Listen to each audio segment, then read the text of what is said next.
Le numéro 1 mondial de l'automobile, qui a réalisé une année record en 2025, aborde 2026 avec la crainte d'être doublement impacté par le conflit au Moyen-Orient et les tarifs douaniers aux USA.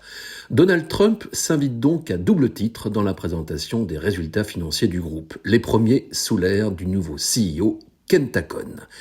Chez les Japonais, l'année fiscale s'arrête à la fin du mois de mars. Et ce que nous disent ces chiffres de l'exercice d'avril 2025 à mars 2026, c'est que le groupe a vendu au total 10,5 millions de véhicules et que le bénéfice s'est élevé à 3,8 trillions de yens, soit 20,6 milliards d'euros.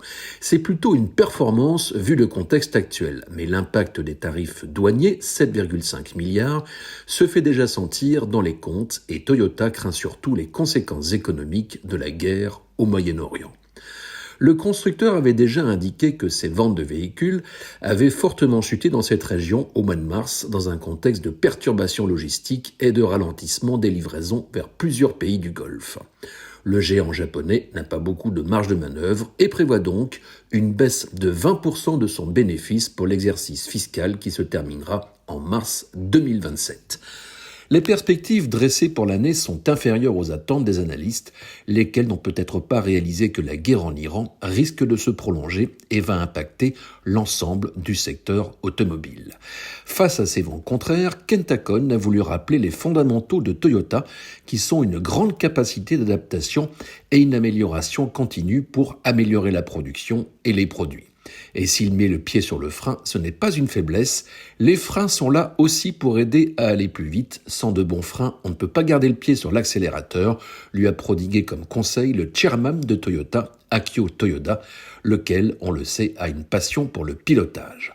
Dans un contexte incertain, le groupe enregistre toujours une forte demande pour ses véhicules hybrides, une technologie éprouvée, et ces véhicules devraient franchir pour la première fois le cap des 5 millions sur l'exercice fiscal 2027 sur un total de 6 millions de véhicules électrifiés.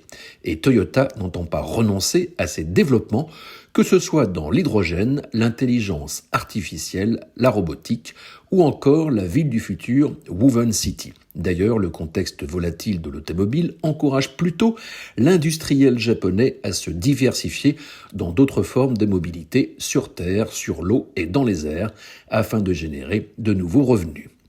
En 2018, il avait déjà amorcé le virage pour devenir un opérateur de mobilité. Kentakon a rappelé que lorsque Akio Toyoda a pris ses fonctions en 2009, il a pris de plein fouet la crise financière et un méga rappel de plusieurs millions de véhicules, mais Toyota s'est relevé pour revenir plus puissant que jamais.